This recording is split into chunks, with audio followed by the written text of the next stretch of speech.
வணக்கம். இன்னைக்கு நம்ம பார்க்கக்கூடிய தலைப்பு என்ன அப்படின்னு பார்த்தீங்கன்னா, கருப்பு கவுனி அரிசி. சில லைஃப் ஸ்டைல் மாடிஃபிகேஷனால இன்னைக்கு பல நோய்களுக்கு நம்ம ஆளாகிறோம். இந்த நோய்கள் ஏற்படுத்தின தாக்கத்தினுடைய விளைவு இன்னைக்கு மறுபடியும் நம்ம சில பாரம்பரியமான விஷயங்களை தேடி போயிட்டு இருக்கோம். அந்த வகையில முக்கியமான ஒண்ணு என்ன அப்படின்னு பார்த்தீங்கன்னா, சில பாரம்பரிய அரிசி வகைகளை நம்ம தேடி நகர்ந்து கொண்டு இருக்கிறது. இந்த பாரம்பரிய அரிசி வகைகள்ல முக்கியமானது என்ன அப்படின்னு பார்த்தீங்கன்னா, கருப்பு கவுனி அரிசி. இந்த கருப்பு கவுனி அரிசி பத்தின ஒரு அவேர்னஸ் இப்ப மக்களிடையே வந்த காரணத்தினால நிறைய பேர் வீடுகள்ல இப்ப இந்த கருப்பு கவுனி அரிசி அப்படிங்கிறது ஒரு முக்கியமான பங்கு வகிக்குது. அட்லீஸ்ட் வாரத்துக்கு ஒரு தடவையாவது தங்களுடைய உணவுகள்ல இந்த கருப்பு கவுனி அரிசியை நிறைய பேர் சேர்த்துட்டு இருக்கிறீங்க. அது ஒரு நல்ல இனிஷியேட்டிவ். இந்த கருப்பு கவுனி அரிசி எடுக்கிறதுனால என்னென்ன நன்மைகள் இருக்கு, இதை யாரெல்லாம் சாப்பிடலாம், இதுல என்ன ஹெல்த் பெனிஃபிட்ஸ் இருக்கு, என்ன நியூட்ரியன்ஸ் இருக்கு அப்படிங்கிறத பத்தி இந்த வீடியோல நம்ம டீட்டெயிலா பார்க்கலாம். அதுக்கு முன்னாடி நான் உங்க டயட்டீஷியன் டாக்டர் சுரேந்தர். இந்த மாதிரி வீடியோக்களை தொடர்ந்து பார்க்கறதுக்கு என்ன ஃபாலோ பண்ணிக்கோங்க. இந்த கருப்பு கவுனி அரிசியில எக்கச்சக்கமான நியூட்ரிஷனல் பெனிஃபிட்ஸ் இருக்கு. இப்போ 100 கிராம் கருப்பு கவுனி அரிசி நீங்க எடுத்துக்கிட்டீங்கன்னா, ரைஸை கம்பேர் பண்ணும்போது இதுல இருக்கக்கூடிய மாவு சத்துன்னு சொல்லக்கூடிய கார்போஹைட்ரேட்டினுடைய அளவு அப்படிங்கிறது ரொம்ப கம்மி. அண்ட் இதுல புரோட்டீன் பார்த்தீங்க அப்படின்னா, ஒரு 100 கிராம் ரைஸ்ல உங்களுக்கு 5-7 கிராம் வரைக்கும் புரோட்டீன் கண்டென்ட் இருக்கு. இந்த கருப்பு கவுனி அரிசிக்கு இயற்கையாகவே புற்றுநோயை எதிர்க்கக்கூடிய தன்மை இருக்கிறதுனால இதை ரெகுலரா உங்க டயட்ல நீங்க சேர்த்துக்கலாம்.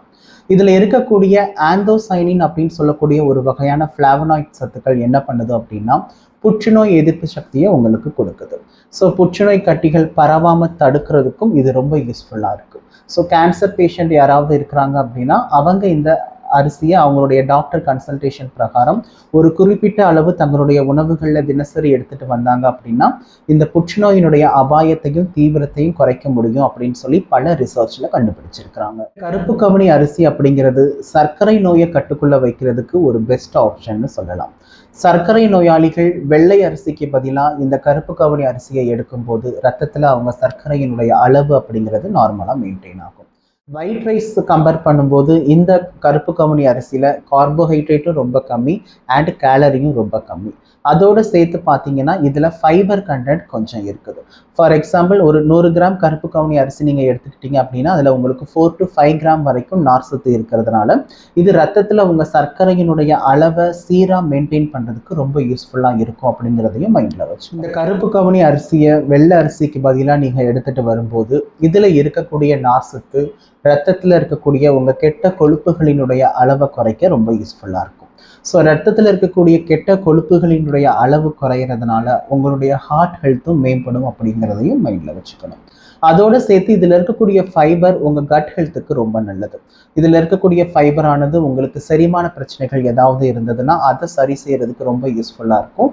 ஸோ உங்களுடைய கட் ஹெல்த்தும் வயிறு சார்ந்த பிரச்சனைகளும் சரியாகும் அப்படிங்கிறதையும் மைண்டில் வச்சுக்கணும். அதிகமான கார்போஹைட்ரேட்னு சொல்லக்கூடிய மாவு சத்து இருக்கக்கூடிய உணவுப் பொருட்களை நம்ம சாப்பிடும்போது அது நம்ம கல்லீரல்களில் நச்சுக்களை சேகரிக்கக்கூடிய ஒரு தன்மையை ஏற்படுத்தும். இந்த நச்சுக்களை வெளியேற்றுறதுக்கு இந்த கருப்பு கவுனி அரிசி அப்படிங்கிறது ரொம்ப யூஸ்ஃபுல்லாக இருக்கும். ஸோ கல்லீரலில் படிஞ்சிருக்கக்கூடிய நச்சுக்களை வெளியேற்றக்கூடிய தன்மை அப்படிங்கிறது இயற்கையாகவே இந்த கருப்பு கவுனி அரிசிக்கு இருக்கு.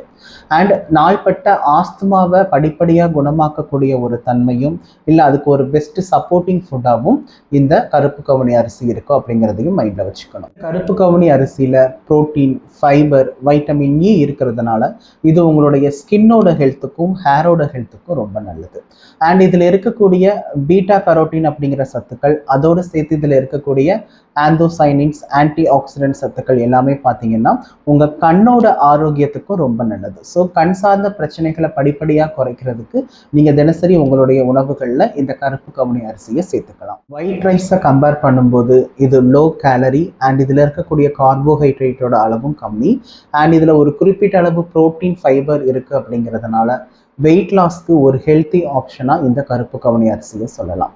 வெயிட் லாஸ் பண்ணணும்னு நினைக்கிறவங்க அவங்களுடைய வெள்ளை அரிசிக்கு பதிலாக அவங்களுடைய உணவுகளில் இந்த கருப்பு கவுனி அரிசியை சேர்க்கும்போது இன்னும் ஒரு நல்ல ரிசல்ட் இருக்கும் அப்படிங்கிறத மைண்டில் வச்சுக்கணும். இந்த கருப்பு கவுனி அரிசியை எடுக்கிறதுனால ஏதாவது சைடு எஃபெக்ட் இருக்கா அப்படின்னு கேட்டிங்கன்னா அப்படி எந்த பெரிய அளவு சைடு எஃபெக்ட்ஸும் கிடையாது. பட் ஒரு சிலருக்கு, எல்லாருக்கும் கிடையாது, ஒரு சிலருக்கு இதை அதிகமாக எடுக்கும்போது மலச்சிக்கல் பிரச்சனையும் செரிமானம் சார்ந்த பிரச்சனைகளும் வர்றதுக்கு வாய்ப்பு இருக்குது. ஸோ அந்த மாதிரி இருக்கிறவங்க இதை ரெகுலராக கன்சியூம் பண்ணாமல் வாரத்துக்கு 3 தடவை இல்லை 2 தடவை கன்சியூம் பண்ணிக்கலாம். இவ்வளோ ஹெல்த் பெனிஃபிட்ஸ் இருக்கக்கூடிய இந்த கருப்பு கவுனி அரிசியை அட்லீஸ்ட் தினசரி உங்கள் உணவுகளில் கொஞ்சமாவது சேர்த்துக்கோங்க. இன்னைக்கு இந்த வீடியோ உங்களுக்கு பயனுள்ளதாக இருக்கும் அப்படின்னு நம்புகிறேன். அடுத்த ஒரு வீடியோவில் பார்க்கலாம். நன்றி.